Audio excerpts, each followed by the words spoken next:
Hello എല്ലാവർക്കും ട്രാവലോഗിൻ്റെ പുതിയൊരു വീഡിയോയിലേക്ക് അപ്പോൾ വീണ്ടും സ്വാഗതം. അപ്പോൾ ഇന്നത്തെ വീഡിയോ നമ്മൾ എത്തി നിൽക്കുന്നത് സിനോജ് എന്ന് പറയുന്നൊരു കർഷകൻ, അതായത് ഒരു സിനോജ് എന്ന് പറയുന്നൊരു ചേട്ടൻ്റെ പ്ലോട്ടിലാണ്. അദ്ദേഹം ചെയ്യുന്ന കൃഷി രീതികളും അദ്ദേഹത്തിൻ്റെ എക്സ്പീരിയൻസും അതുപോലെ തന്നെ അദ്ദേഹത്തിൻ്റെ ഇവിടെയുള്ള പലതരം വിഭവങ്ങളുണ്ട്. അതായത് പൊട്ടുവളരി, എൻ്റെ ബാക്കിൽ കാണുന്നത് ഫുള്ള് പൊട്ടുവളരി തോട്ടമാണ്. അപ്പോൾ നാളെ ഇത് പൊട്ടിക്കും. ഇന്ന് ഏകദേശം ഇതായി വരുന്നുള്ളൂ, നാളത്തേക്ക് ഇത് കംപ്ലീറ്റ് ആവും. അപ്പോൾ നാളെ ഇത് അദ്ദേഹം പൊട്ടിക്കും. അതുപോലെ തന്നെ വെണ്ടക്കായ, പയർ, അതുപോലെ കൊള്ളി, തക്കാളി, അതുപോലെ ഒരുപാട് കൃഷികളുണ്ട്. മിക്സഡ് ഫാമിംഗ് സിസ്റ്റം എന്നൊക്കെ നമുക്ക് പറയാം. അതുപോലെ തന്നെ GIP എന്ന് പറയുന്നൊരു മെത്തേഡാണ് ആൾ ഇവിടെ യൂസ് ചെയ്യുന്നത്. അപ്പോൾ അദ്ദേഹത്തിൻ്റെ വിശേഷങ്ങളും കാര്യങ്ങളും അദ്ദേഹം ചെയ്യുന്ന മെത്തേഡുകൾ എന്തൊക്കെയാണ്, ഇതിനെ പരിപാലിക്കാനൊക്കെ ആയിട്ടുള്ളതാണ് ഇന്നത്തെ വീഡിയോയിൽ. അപ്പോൾ വീഡിയോ ഇഷ്ടപ്പെട്ടെങ്കിൽ തീർച്ചയായിട്ടും എല്ലാവരും ആദ്യം ഒന്ന് ലൈക്ക് ചെയ്യുക. അതുപോലെ തന്നെ നമ്മുടെ ചാനൽ ഇപ്പോൾ തന്നെ ഒന്ന് സബ്സ്ക്രൈബ് ചെയ്യുക. ഇതുവരെ സബ്സ്ക്രൈബ് ചെയ്യാത്തവരാണെങ്കിൽ അടുത്തുള്ള ബെല്ലൈക്കൺ ഒന്ന് എനേബിൾ ചെയ്യുകയാണെങ്കിൽ ഞങ്ങളിടുന്ന വീഡിയോസിലെല്ലാം നിങ്ങൾക്ക് നോട്ടിഫിക്കേഷനിലൂടെ ലഭിക്കും.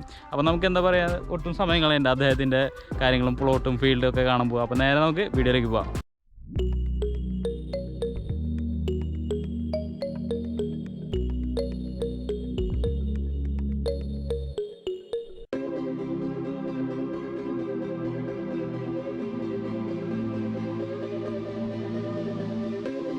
അപ്പോൾ ഞാൻ നേരത്തെ പറഞ്ഞല്ലോ, നമ്മുടെ സിനോജേട്ടൻ്റെ പ്ലോട്ടിലാണ് നമ്മൾ വന്നിരിക്കുന്നത്. ഇപ്പോൾ സിനോജേട്ടനെ ഞാൻ നിങ്ങൾക്ക് വേണ്ടി കാണിച്ചു തരാം. അപ്പോൾ ഇത് തന്നെ നമ്മുടെ സിനോജേട്ടൻ. നമസ്കാരം. അപ്പോൾ സിനോജേട്ടൻ പറയാം, എത്ര വർഷമായി സിനോജേട്ടൻ ഈ ഒരു കൃഷി അഗ്രികൾച്ചർ എന്ന ഒരു ഫാമിങ്ങിൽ വന്നിട്ട്? ഞാനിപ്പോൾ ഏതാണ്ട് ഒരു 10 വർഷത്തോളമായി. 2011-12 കാലഘട്ടത്തിലാണ് കൃഷിയിലേക്ക്. അതിന് മുന്നേ എന്താ ചെയ്തിരുന്നത്? അതിന് മുന്നേ ജോലിയായിരുന്നു, ഒരു ടെക്സ്റ്റൈൽ മില്ല് മെക്കാനിക് ആയിരുന്നു. പിന്നെ കൃഷിയിലേക്ക് വരാനായിട്ടുള്ള ഒരു കാരണം? വരാനായിട്ടുള്ളൊരു കാരണം ജോലി ഒത്തിരി പ്രതിസന്ധികളൊക്കെ വന്നു. അന്നത്തെ ഇതിന് മുന്നേ ഉണ്ടായിരുന്ന ഒരു സാമ്പത്തിക മാന്ദ്യം വന്നപ്പോൾ കമ്പനിയുടെ നിലനിൽപ്പ് തന്നെ ഒത്തിരി ഭീഷണിയായപ്പോൾ കൃഷിയിലേക്ക് പതുക്കെ ഇറങ്ങി. ഇപ്പൊ ഈ കാണുന്ന സ്ഥലങ്ങളൊക്കെ മറ്റേ സിനോജേട്ടൻ്റെ സ്വന്തമായിട്ടുള്ളതാണോ അല്ലെങ്കിൽ പാട്ടത്തിനെടുത്തിട്ടുള്ളതാണ്? പാട്ടത്തിനെടുത്ത് ചെയ്യുന്നതാണ്. ഇപ്പൊ നമ്മുടെ ആട് കൃഷി ആയാലും അവിടെ പാട്ടത്തിനെടുത്ത് ചെയ്യുന്നതാണ്. അപ്പോൾ ഇപ്പോൾ ഇവിടെ എന്തൊക്കെ ചെയ്യുന്നുണ്ട് ഇപ്പോൾ ചെയ്യുന്നുണ്ട്? ഇതിലിപ്പോൾ തണ്ണിമത്തന് ഇട്ടിട്ടുണ്ട്, പൊട്ടുവളരി ഇട്ടിട്ടുണ്ട്. ഇനി ഇവിടെ പണിയാനുണ്ട്. അതിന് സ്റ്റെപ്പായിട്ട് പണിത് വരുന്നു. ഇത് നമ്മുടെ എന്തോ ഷീറ്റ് എന്ന് പറയാം? ഇത് മൾച്ചിങ് ഷീറ്റ് എന്നാണ് സാധാരണ പറയാ. പോളിത്തീൻ പ്ലാസ്റ്റിക് ഷീറ്റ് തന്നെ തുടങ്ങിയില്ലേ? ഏതാണ്ട് സീസൺ പൊട്ടുവളരിയുടെ പൊട്ടുവളരി ഒരു നവംബർ തുടങ്ങും. ഒരു ജൂൺ മെയ് വരെ, മഴ പിടിക്കുന്ന മുന്നേ വരെ ഉണ്ടാവില്ല. അപ്പോൾ ഇത് എവിടെ ഇപ്പോൾ അതിന്റെ സെയിൽ കൊടുക്കുന്നത്? സെയിൽ മെയിനായിട്ട് കൊടുങ്ങല്ലൂര് തന്നെയാണ്. പിന്നെ അവിടെ നിന്ന് നമ്മൾ ഹോൾസെയിലേഴ്സിനാണ് കൂടുതൽ കൊടുക്കുന്നത്. ഇതിപ്പോൾ എത്ര കിലോ വരും ഏകദേശം ഒരു പൊട്ടുവളരി നല്ല ഇവിടെ ഉണ്ടാവണത്? ഏതാണ്ട് ഒരു നല്ല പൊട്ടുവളരി ഏറ്റവും സൈസ് 7 കിലോ 8 കിലോ ഒക്കെ വരും. പക്ഷെ നമുക്ക് അങ്ങനത്തെ സൈസിനേക്കാളും നല്ലത് ഒരു 3 കിലോ 2 കിലോ 3 കിലോ വരുന്നതാണ് ആവറേജ് മാർക്കറ്റ്. എന്താണെന്ന് വെച്ച് കഴിഞ്ഞാൽ മാർക്കറ്റ് സാധാരണക്കാർക്ക് വാങ്ങിച്ചു കൊണ്ടുപോകാനുള്ള എളുപ്പത്തിനാണോ പറയുന്നത്? മറ്റേതാകുമ്പോൾ കുറച്ചും കൂടിയും വലിയതാകുമ്പോൾ ആൾക്കാർക്ക് കൊണ്ടുപോകാനും ബുദ്ധിമുട്ട് വരും. ശരിക്കും പൊട്ടുവളരി അങ്ങനെ ഒരു മലയാളികളുടെ ഒരു ശീലമായി മാറിയിട്ടില്ല ഇതുവരെ. പൊട്ടുവളരി ഇപ്പോഴും പലർക്കും അറിയില്ല പൊട്ടുവളരി എന്തിനാ ഉപയോഗിക്കുന്നത്. ചേട്ടൻ തന്നെ പറയാം, എന്തിനു വേണ്ടിയാണ് ഉപയോഗിക്കുന്നത്? പൊട്ടുവളരി സാധാരണ നമ്മൾ ഉപയോഗിക്കുന്നത് ജ്യൂസാണ് ഇതിൻ്റെ മെയിനായിട്ടുള്ള ഉദ്ദേശം. അത് തന്നെ ഇപ്പോൾ തൃശ്ശൂർ, എറണാകുളം, ആലപ്പുഴ ജില്ലയുടെ ആ ഒരു തീരദേശങ്ങളിലും മാത്രമാണ് അത് ഉപയോഗിക്കുന്നുള്ളൂ. ഇവിടെ മാത്രമാണ് അത് മെയിനായിട്ട് കൃഷി ചെയ്യുന്നത്. ഈ കൊടുങ്ങല്ലൂർ, മാള ഏരിയയിലാണ് ഏറ്റവും കൂടുതൽ കൃഷിക്കാരുള്ളതും ഏറ്റവും കൂടുതൽ കച്ചവടം നടക്കുന്നതും ഇവിടെ തന്നെയാണ്. മറ്റുള്ള ജില്ലകൾക്ക് ഇത് പലർക്കും തന്നെ അറിയില്ല. പക്ഷേ ഇതിൻ്റെ ഒരു പ്രത്യേകത എന്ന് വെച്ച് കഴിഞ്ഞാൽ നമ്മൾ മറ്റുള്ള സോഫ്റ്റ് ഡ്രിങ്ക്സുകളും മറ്റുള്ള ഇതിനൊക്കെ ഉപയോഗിച്ച് നോക്കുമ്പോൾ ഇത് തനി പ്രകൃതിദത്തമായിട്ടുള്ള ഒരു ജ്യൂസാണ്. ഈ തണ്ണിമത്തനിൽ തന്നെ 2 വെറൈറ്റി വരുന്നുണ്ട്, കിരൺ അതുപോലെ തന്നെ. അത് തണ്ണിമത്തൻ്റെ വേറൊരു വകഭേദമായിട്ട് വരുന്നതാണോ അല്ലെങ്കിൽ വേറൊരു സംഭവമാണോ? അത് തണ്ണിമത്തൻ്റെ വേറൊരു വകഭേദമായിട്ട് തന്നെ വന്നത്. രണ്ടും ശരിക്കും തണ്ണിമത്തൻ തന്നെയാണ്. അതിലൊരെണ്ണം വേറൊരു ഇപ്പം പല അങ്ങനെ ഇവരിങ്ങനെ ഓരോരോ ബ്രീഡ് ചെയ്ത് എടുക്കണതാണ്. ഇപ്പം മഞ്ഞ കളർ, ഇപ്പോൾ ഇത്ര നാൾ നമ്മൾ കണ്ടിട്ടുള്ളത് ചുമപ്പാണ് ഉള്ളിലുള്ളത്. ഉള്ളിൽ ചുമപ്പും പുറത്ത് പച്ചയായിട്ടുള്ളതാണ്. ഇപ്പൊ പുറത്ത് മഞ്ഞയും ഉള്ളിൽ മഞ്ഞയായിട്ടുള്ളതൊക്കെ ഇപ്പൊ നമുക്ക് പുറത്ത് പച്ചയും ഉള്ളില് ചുവപ്പായിട്ടുള്ള നമുക്ക് മനസ്സിൽ വരാം. പക്ഷെ ഇപ്പൊ വേറെ കളറുകൾ വന്നു തുടങ്ങി. ബ്രീഡ് ചെയ്ത് എടുക്കണതാണ് അവര്. ഇപ്പോൾ ഇവിടെ എല്ലാവരും ഉപയോഗിച്ച് ചെയ്യുന്നത് ഞാൻ കണ്ടത്, അതായത് ഡ്രിപ്പ് ഇറിഗേഷൻ ആണ്. അപ്പോൾ ആ ഒരു ഇറിഗേഷൻ്റെ ഒരു എങ്ങനെയാണ്, എന്തിനാണ് അത് ചെയ്ത് വെച്ചത്? ഡ്രിപ്പ് ഇറിഗേഷൻ ഇത് ശരിക്കും പ്രിസിഷൻ ഫാമിംഗ് എന്ന് പറഞ്ഞ ഒരു കൃഷി രീതി ഉണ്ട്. അത് നമ്മുടെ കേരളത്തിൽ ഇപ്പോൾ ഞാനൊക്കെ കൃഷി തുടങ്ങുന്ന സമയത്ത് അത്ര വ്യാപകമായിരുന്നില്ല. ആകെ 1-2 സ്ഥലത്ത് പാലക്കാട് ഉണ്ടായിരുന്നു, പെരുമാട്ടി പഞ്ചായത്തിൽ. പക്ഷെ അവർ മൾച്ചിങ് ഉപയോഗിച്ചായിരുന്നില്ല. മൾച്ചിങ് ഉപയോഗിച്ച് ഏതാണ്ട് കൃഷി ചെയ്തത് 2011 നമ്മുടെ മാളയിൽ തന്നെയാണ്. വേറൊരു കർഷകനുണ്ട്, രഞ്ജിത്ത് എന്ന് പറഞ്ഞ്. അങ്ങനെ അവരൊക്കെയാണ് ആദ്യമായിട്ട് കൃഷി ചെയ്തത്. ഒപ്പം തന്നെ ഞാനും മൾച്ചിങ് രീതിയിലേക്ക് മാറി. ഞാൻ കൃഷി തുടങ്ങുന്നത് തന്നെ മൾച്ച് ചെയ്തിട്ട് പ്രിസിഷൻ ഫാമിംഗ് രീതി. നമ്മുടെ കേരള സംസ്ഥാന സർക്കാരിന്റെ ഹരിതമിത്ര അവാർഡാണ് കിട്ടിയത്. ഹരിതമിത്ര അവാർഡ് അദ്ദേഹത്തിന് കിട്ടിയത് ഏത് വർഷം കിട്ടിയത്? അത് 2014-15. അത് ബെസ്റ്റ് കർഷകനുള്ള നല്ല പച്ചക്കറി കർഷകനുള്ള അവാർഡ്. അതുപോലെ തന്നെ ഇപ്പൊ ഈ നെല്ലും അതുപോലുള്ള മറ്റുള്ള കൊണ്ടു നടക്കണ്ടല്ലോ, അപ്പൊ ഇതെല്ലാം കൂടി ഒരുമിച്ച് മാനേജ് ചെയ്യാൻ പറ്റുന്നുണ്ടോ? മാനേജ് ചെയ്യാൻ പറ്റുന്ന പച്ചക്കറി മെയിനായിട്ടും ഈ പ്രിസിഷൻ ഫാമിംഗ് ആയ കാരണം നമുക്ക് ഒരുപാട് ലേബർ, നമുക്ക് നമ്മുടെ അധ്വാനം ഒരുപാട് കുറയ്ക്കാൻ പറ്റും. അപ്പോൾ പ്രിസിഷൻ ഫാമിംഗ് ആകുമ്പോൾ മറ്റുള്ള രീതിയിൽ സാധാരണ രീതി ചെയ്യുന്നതിനേക്കാൾ ഒരു 30% അല്ലെങ്കിൽ 50% വരെയൊക്കെ നമുക്ക് ലേബർ കുറയ്ക്കാൻ പറ്റും. അപ്പോൾ അത് തന്നെയാണ് അതിന് ഏറ്റവും വലിയ ആ ഒരു അഡ്വാൻറ്റേജ്. അപ്പോൾ ആ സമയം കൊണ്ട് നമുക്കപ്പോൾ ഒരാൾക്ക് തന്നെ ഒരു 10 ഏക്കറൊന്നും പച്ചക്കറി മാനേജ് ചെയ്യാൻ വലിയ ബുദ്ധിമുട്ടില്ല. വിളവെടുക്കാനും പിന്നെ അത് സെറ്റ് ചെയ്യാനും മാത്രമേ ബുദ്ധിമുട്ടുള്ളൂ.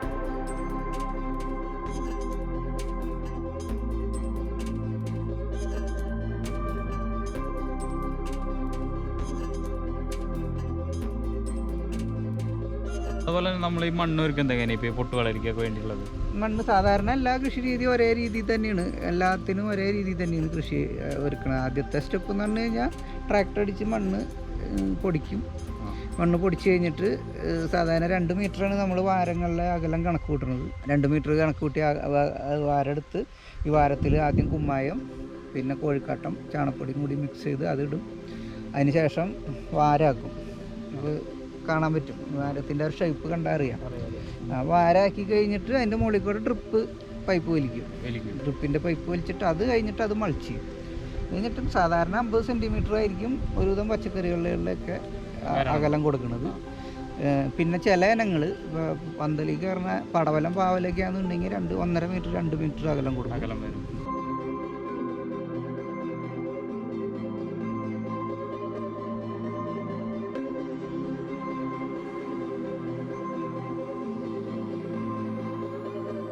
അതുപോലെ തന്നെ നമ്മുടെ സിനോജയുടെ ഈ ഒരു അതായത് ഈ പൊട്ട് വളരിക്കൊക്കെ മെയിനായിട്ട് വരുന്ന ഒരു ഭീഷണി, അതായത് എന്തെങ്കിലും അറ്റാക്ക് അങ്ങനെയുള്ള കാര്യങ്ങൾ, പെസ്റ്റുകൾ സാധാരണ രീതികളിൽ എല്ലാം പച്ചക്കറികൾ സെയിം തന്നെയാണോ? പെസ്റ്റുകളൊക്കെ വലിയ വ്യത്യാസങ്ങൾ വരാറില്ല. ഒരു ചെടിക്ക് വരുന്ന എല്ലാ കേടിൻ്റെ ലക്ഷണം കേടുകളായിക്കൊള്ളുന്നില്ല, അത് അസുഖങ്ങളായിക്കൊള്ളുന്നില്ല, കീടബാധകളായിക്കൊള്ളുന്നില്ല.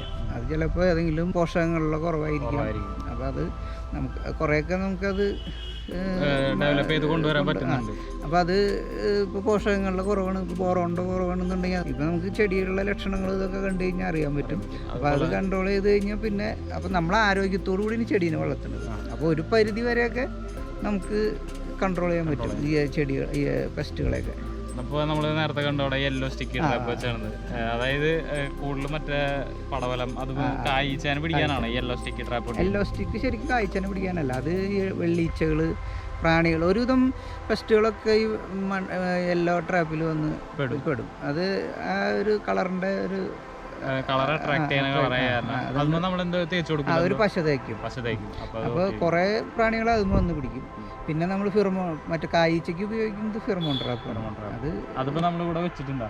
ഇല്ല, വെക്കാൻ പോകണുള്ളൂ. സ്റ്റാർട്ടിങ്ങിൽ തന്നെ വെക്കണം, അല്ലെങ്കിൽ നമുക്ക് പണി കിട്ടില്ല. അടുത്ത ജനറേഷൻ ഇത് ഫിറമോൺ ട്രാപ്പ് ശരിക്കും ഉപയോഗിക്കുക എന്തിനാന്ന് വെച്ച് കഴിഞ്ഞാൽ ആണീച്ചകളെ മാത്രം പിടിക്കുള്ളൂ. അപ്പോൾ ആണുങ്ങൾ അവസാനിപ്പിച്ച് കഴിഞ്ഞാൽ ഓട്ടോമാറ്റിക് പിന്നെ അടുത്ത ജനറേഷൻ ഉണ്ടാവില്ല. അപ്പോൾ അതിനുവേണ്ടി നേരത്തെ ചെയ്യണം.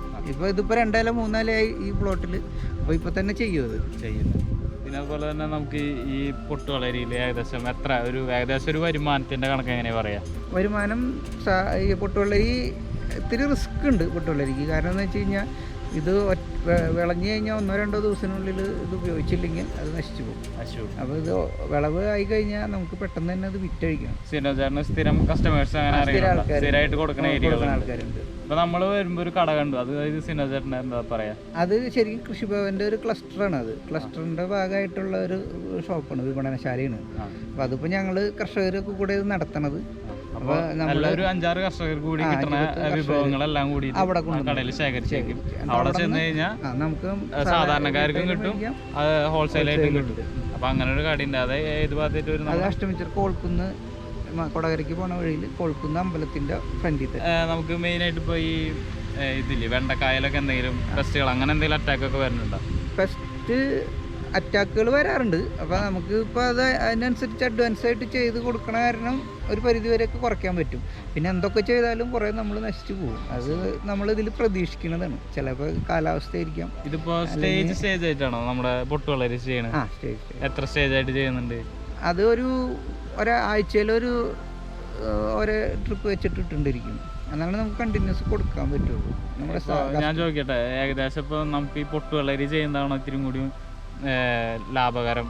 അതായത് സീസൺ മറ്റേതും വെച്ച് നോക്കുമ്പോൾ ഇതാണോ അല്ലെങ്കിൽ മറ്റേതാണോ കുറച്ചുകൂടി പച്ചക്കറി? നമ്മളെ സംബന്ധിച്ചിടത്തോളം പൊട്ടുവെള്ളരിയാണ്. അത് നമുക്ക് അങ്ങനെയുള്ള ഒരു മാർക്കറ്റിംഗ് സംവിധാനങ്ങളൊക്കെ നമ്മൾ ഉണ്ടാക്കി വെച്ചേക്കണം. അല്ലെങ്കിൽ റിസ്ക് ഉണ്ട്. അതിനൊപ്പിച്ച് തന്നെ നമുക്കത് വിജയിച്ചാൽ തന്നെ ലാഭകരമാണ്. പിന്നെ ഒരുപാട് പ്രശ്നങ്ങളുണ്ട്. ഇപ്പോൾ കഴിഞ്ഞ ലോക്ക്ഡൌണിന്റെ സമയത്ത് ഒരുപാട് നഷ്ടങ്ങൾ വന്നു. കാരണം പെട്ടെന്ന് ഒരു ദിവസം എല്ലാം സ്റ്റോപ്പ് ആയപ്പോൾ ഇതൊന്നും ചെയ്യാൻ പറ്റുന്നില്ല, നശിച്ചു പോയി. അപ്പോൾ ഈ ലോക്ക്ഡൌൺ സമയത്ത് നമ്മുടെ സിനിമ എന്താ ചെയ്തത്? ഇപ്പോൾ ഈ പച്ചക്കറിയൊക്കെ ഉണ്ടാക്കിയ പച്ചക്കറി കുഴപ്പമുണ്ടായില്ല. പച്ചക്കറി നമുക്ക് ഷോപ്പ് ഉണ്ടായിരുന്നു, അതിൽ വെച്ച് പിന്നെ പച്ചക്കറി നമ്മൾ അവശ്യ വസ്തുവായിട്ട്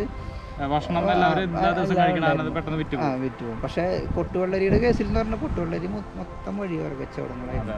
അതുപോലെ ഒന്നാമത് തന്നെ കൊറോണ, അത് കാരണം നമ്മൾ പലരും ഹോട്ടലിൽ കയറി ഭക്ഷണം കഴിക്കാൻ മടി. പിന്നെ വഴിയോര കച്ചവടം നിർത്തിവെച്ചിരുന്നു. ഒരു ഏതാണ്ട് ഒരു മാസത്തോളം മൊത്തം പച്ചക്കറി കടകളും പലചരക്ക് കടകളും ഒഴിച്ച് ബാക്കി എല്ലാം നിർത്തി. സാധാരണ പച്ചക്കറി കടകളല്ല പൊട്ടുവെള്ളരിയുടെ മാർക്കറ്റ്.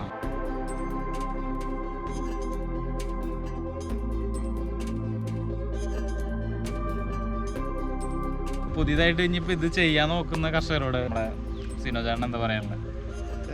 എൻ്റെ ഒരു അനുഭവം വെച്ച് ഇത്രയും നാളത്തെ പച്ചക്കറി കൃഷിയുടെ ഒരു എക്സ്പീരിയൻസ് വെച്ചിട്ട് നമുക്ക് കൃഷി ചെയ്യാൻ അനുഭവ സമ്പത്തുള്ളവരുടെ ഉപദേശങ്ങളൊക്കെ തേടി കഴിഞ്ഞാൽ നമുക്ക് കൃഷി നല്ല രീതിയിൽ ചെയ്യാൻ പറ്റും.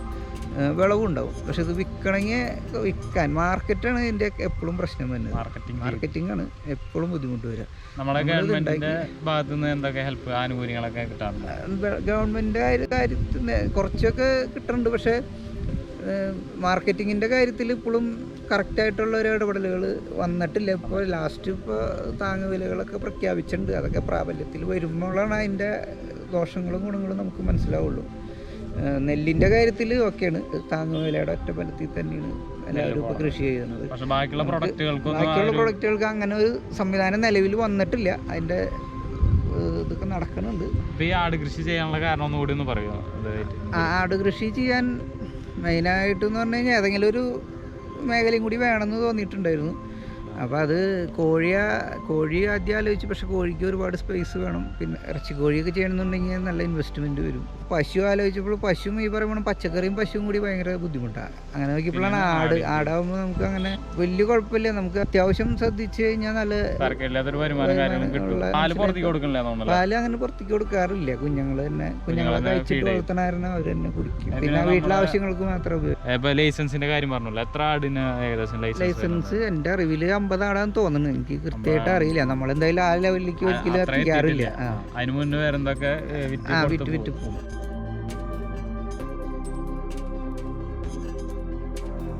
അപ്പോൾ നമ്മുടെ സിനോജേൻ്റെ പൊട്ടുവളരി ഫാമും അതുപോലെ തന്നെ എന്താ ബാക്കി പറയാ സിനോജേട്ടാ, എല്ലാ ഫാമും കണ്ടില്ല? എല്ലാ കൃഷിയും പിന്നെ ആട് അതുപോലെ തന്നെ എല്ലാം കണ്ടില്ലേ? അപ്പോൾ വീഡിയോ ഇഷ്ടപ്പെട്ടെങ്കിൽ തീർച്ചയായിട്ടും എല്ലാവരും ഒന്ന് ലൈക്ക് ചെയ്യുക. ഇതുവരെ സബ്സ്ക്രൈബ് ചെയ്യാത്തവരുണ്ടെങ്കിൽ ഇപ്പോൾ തന്നെ സബ്സ്ക്രൈബ് ചെയ്യുക. അടുത്തുള്ള ബെല്ലൈക്കൺ ഒന്ന് എനേബിൾ ചെയ്യണമെങ്കിൽ ഞങ്ങൾ അടുത്തിടുന്ന വീഡിയോസ് എല്ലാം നോട്ടിഫിക്കേഷനിലൂടെ നിങ്ങൾക്ക് ലഭിക്കും. അപ്പോൾ എന്താ പറയുക, കൂട്ടുകാർക്ക് വീഡിയോ ഇഷ്ടപ്പെട്ടെങ്കിൽ ഷെയർ ചെയ്ത് കൊടുക്കുക. അപ്പോൾ മറ്റൊരു വീഡിയോയിൽ കാണാം. അതായിരിക്കും ബൈ.